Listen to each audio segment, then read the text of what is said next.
If you've got a small amount of cash burning a hole in your piggy bank and you're looking for some affordable watch goodness, you've come to the right place. Today I've assembled 20 new watches that join the bargain lineup for value-conscious buyers. Stay to the end for an important reason I haven't quite come up with yet. I don't know about you, but I'm feeling pretty humbled and blessed today, which is why I'm wearing this lovely sweater, and you can too, along with any other AMW merchandise you so happen to want, available below, thanks. Seiko's like that one nana that never forgets a birthday, and the 60th anniversary of its first dive watch is one written in red permanent marker on its cute cat calendar. And you're never left wanting at Nana's, so to celebrate this particular annular event, Seiko's released not one, not two, but 3 new dive watches. It does seem like Nana's cognitive abilities aren't quite what they used to be, however, because these 3 watches feel a little bit like they've been hiding down the back of the cupboard all these years, waiting to be donated to the next Harvest Festival. The first is the $1,400 SPB511, which retains the profile of the original 1965-62 mass in 40mm of stainless steel, but adds a silver dial in a wave motif.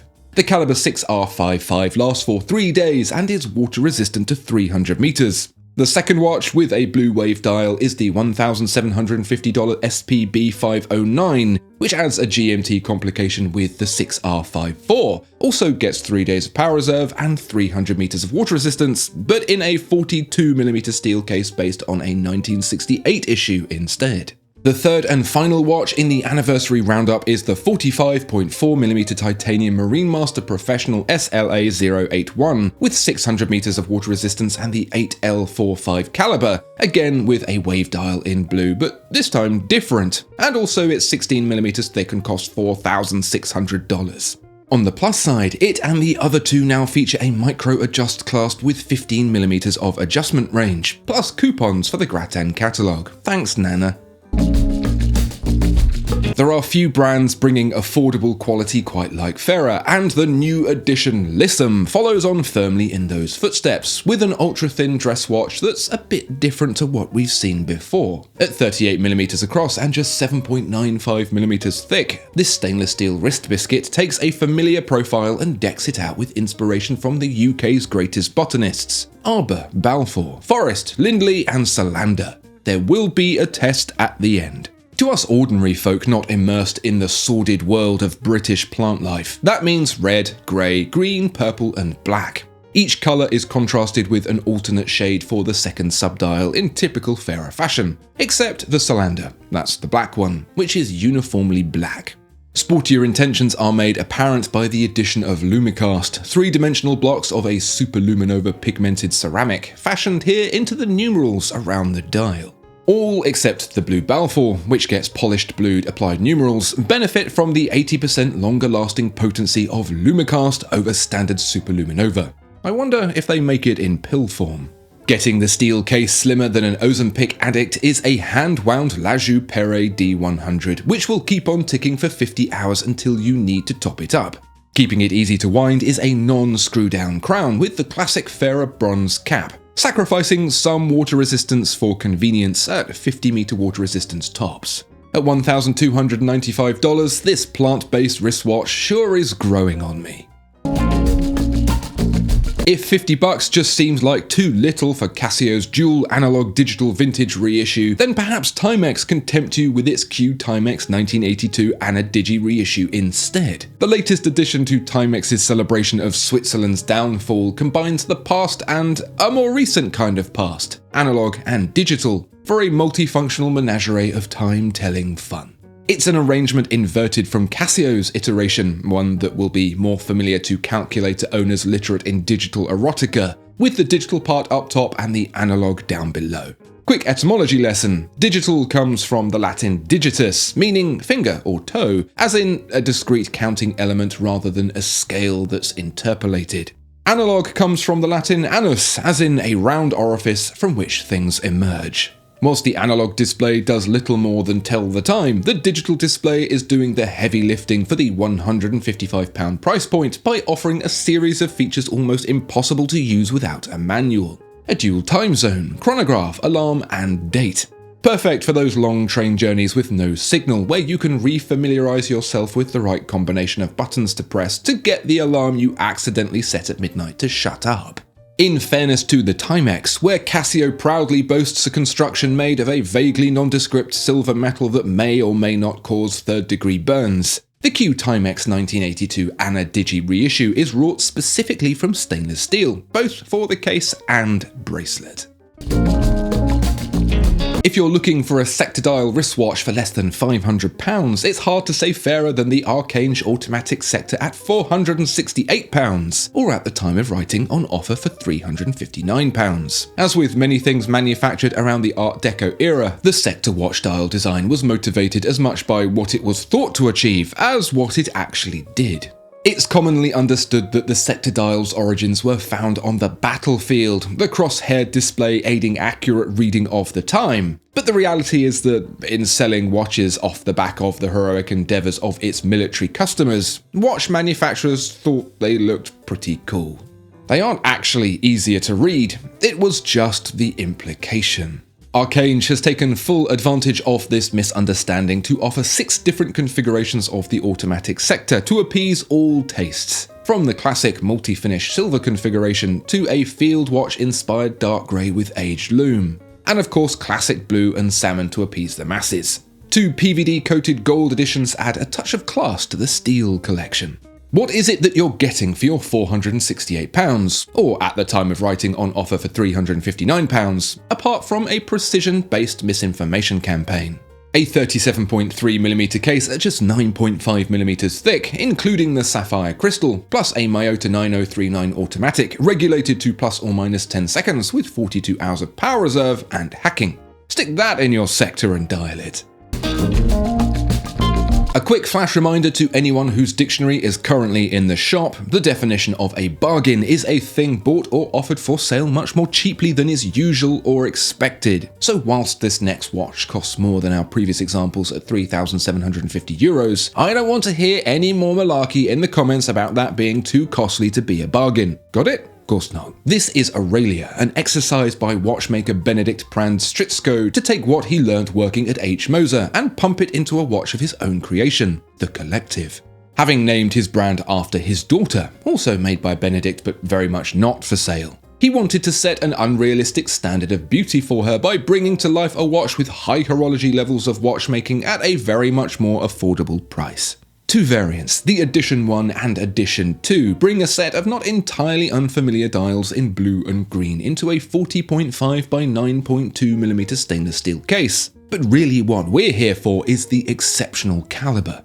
There are 2 variants, the JA97 and JA98, as in just another Unitas 6497 or 6498. But this is based on the original in the same way Radiohead's Idiotech is lifted from Paul Lansky's Mild and Lease, or how James Corden's Average Sentence is based on the English language. The JA series of calibers is the fussy eater of watchmaking, throwing away the crust, pickles, cheese and salad from the original Unitas sandwich and substituting its own. Watching Benedikt make this caliber is like listening to a conspiracy theorist's take on reality, but with hand finishing.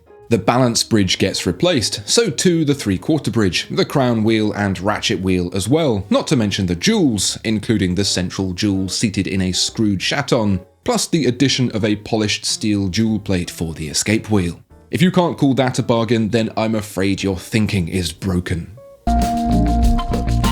I'm a firm believer that Swatch could squeeze a pint of milk out of a leather strap, because not a single drop is being left unmilked from the infamous Moonswatch collection. This time, it's the 60th anniversary of the Speedmaster's 1965 certification by NASA that's being sucked drier than silica gel in a Snackerjack packet, for a Moonswatch edition that's flying a bit too close to the sun, if the sun were a high-profile copyright lawsuit by Rolex. The watch itself gets a monochromatic colour palette in line with the metal original, although a white dial replaces black because that's the one driving the highest resale in the current Moonwatch lineup. Plus there are a few little nods to the anniversary crowbarred in to try and make this edition legit, such as the chronograph hour counter tracking up to 19 hours instead of 12, and the minute counter 65 minutes instead of 60, because, you know, 1965. Doesn't matter that the chronograph's now as useful as a serrated insole.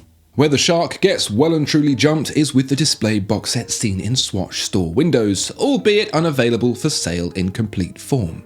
Alongside the Moonswatch are the two other watches that competed with the original Omega for NASA's approval, although here in bioceramic. One is a Wittnauer 235T, presumably included with the brand's permission, and the other is referenced as simply 6238 with a big black X at 12 on the dial. Where a brand name might sit is a blank white space bookended by a smaller X. You don't have to be SEAL Team 6 to find what Omega's hiding here, what is basically a one-to-one replica of the Rolex 6238 that Rolex famously sent instead of a Daytona, thus curtailing their chances of ever completing their professional collection. As it stands, having those two watches alongside the Moonswatch kind of sucks. If they had the balls of the Moonswatch's 12 o'clock marker, they would actually sell them, and that would be out of this world.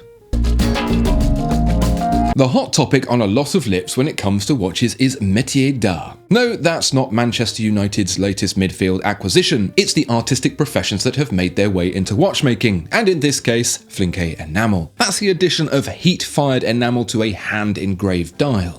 Once only enjoyed by those who know why the Cayman Islands are a great place to register a boat. Now, thanks to affordable brands like Selten, this exquisite artistry is possible to enjoy even if your boat is registered somewhere else.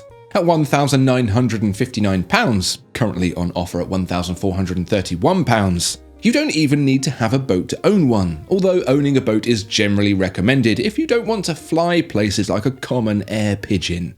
First, the dial is hand-engraved into a deep sunburst pattern, which radiates more light than a brushed sunburst pattern since the engraving is so much deeper. Then, translucent enamel is fired onto the dial in one of 5 colours: red, navy blue, purple, ice blue or golden yellow, built up in layers and then polished to a high gloss finish. A Swiss Soprod M100 automatic caliber regulated to plus or minus 6 seconds per day provides drive to the observatory style hands within the steel 39 by 10.9mm case, whilst the grim dissatisfaction of expensive Flinke enamel watch owners provides the smug factor.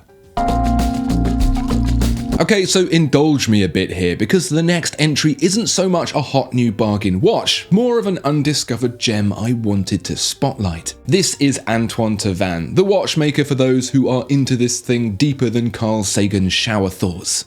I specifically wanted to highlight the 1,300 Swiss franc Jour et Nuit and the 3,450 Swiss franc Vagabond. Two watches with a dash of the crazy stuff for collectors who just can't get it going with dive watches and GMTs anymore.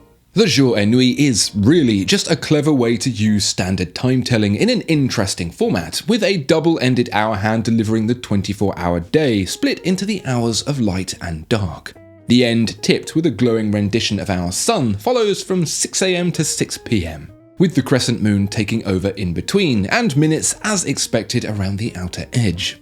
Where gets wild is with the Star Wheel Vagabond, which trades traditional hands for spinning blades of death, each one slinging one of 4 possible hours at the semicircular minute track. There are 2 dial colours to choose from, blue and black, and 3 types of Ninja Death Star, so you can make absolutely sure that no one else has the same obscure French watch as you. Have you ever been out on a sunny day shooting film and looked down at your watch only to see it doesn't tell you anything more than the stupid time? Me neither, but that didn't stop Nodus applying the Sunny 16 rule to the new Obscura, a watch aimed entirely at street exposers, that is, people who shoot film outside. If you're not familiar with the Sunny 16 rule, it's not the perfect recipe to cook a fried egg, but the ingredients you need to expose your film correctly on a sunny day. So with ISO 100 film at an f-stop of 16, you'll get a well-exposed picture at 100th of a second. Problem with that is the day might be cloudy, you might be shooting with a different sensitivity of film, or you might want a different aperture. If none of this makes sense to you, that's because you're sensible and take pictures with your phone. You may purchase a different watch. If tales of this pain have you crying into your FM10, however, then listen up, because this is the Nodus Obscura, and for $650 it'll sort all your exposure woes. At 12 o'clock on the bezel is your aperture indicator, which you point to the desired f-stop over on the right hand side. If your lens is faster than f1.4, you can afford a light meter. Then you can read your shutter speed from the appropriate film ISO setting, either 100, 100 plus 1 stop, that's 200, 400 or 400 plus 1 stop, that's ISO 800. From there, depending on whether it's sunny or overcast, you choose the corresponding shutter speed from the bezel, by which point the moody looking pigeon you were hoping to snap has flown off. Combine that with a 40mm diameter steel case with 11.7mm thickness, 100 meters of water resistance and an NH38 caliber, and you've got yourself a good day out. Big shout out to my supporters over on Patreon, without whom this video probably wouldn't exist. If you want to join them over there for some gnarly watch chat and extra content, the link's in the description. Thank you. Tissot has a habit of making a whole bunch of watches that don't quite do it, and then every now and then they land on an absolute winner. And the £1,715 Tissot PR516 automatic chronograph is Charlie Sheen levels of winning.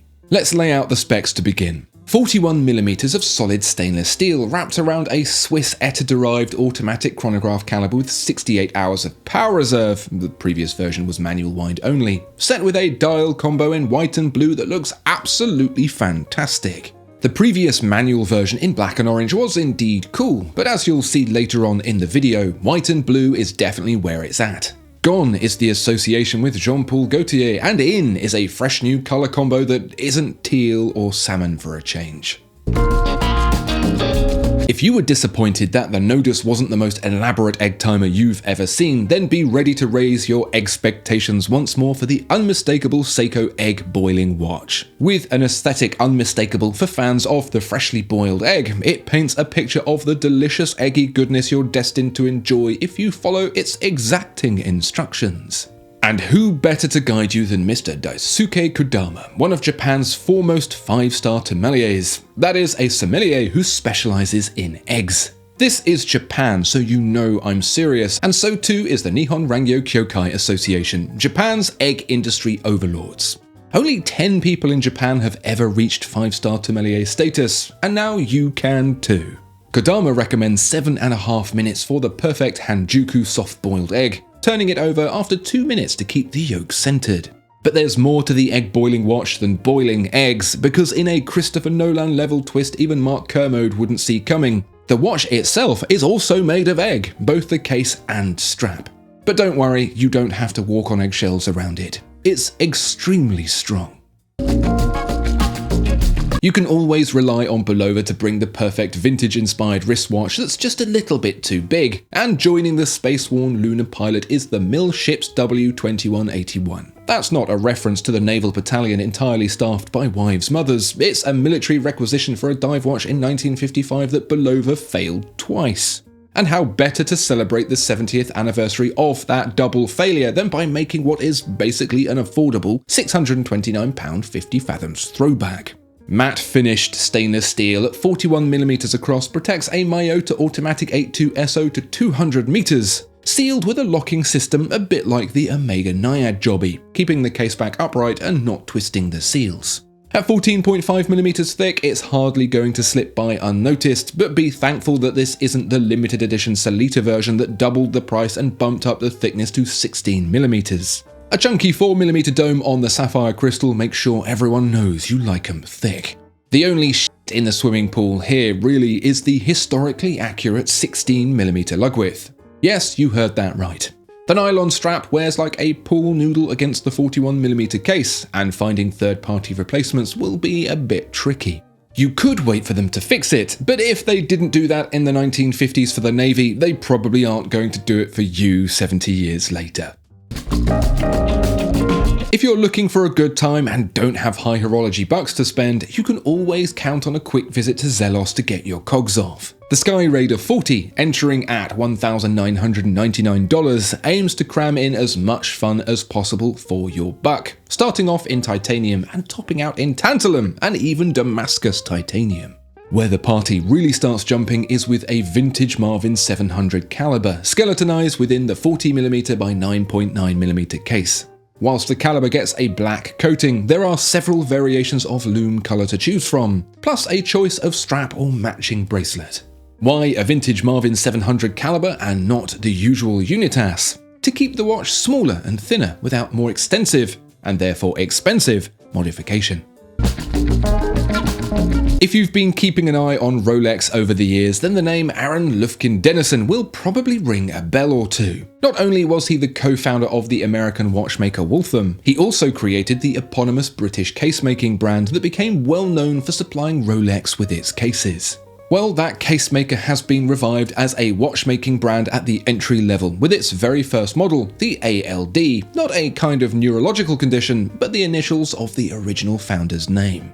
Although you probably need some kind of neurological condition to be spending even this much on watches, and by this much I mean a starting price of £376 for the entry sunburst dials. But getting stoned is really what Dennison is all about, with a slightly higher price of £529 opening up an array of agate, rubellite, tiger's eye and malachite into the 37 by 33.5mm stainless steel case, plated in a gold PVD should one be feeling flash.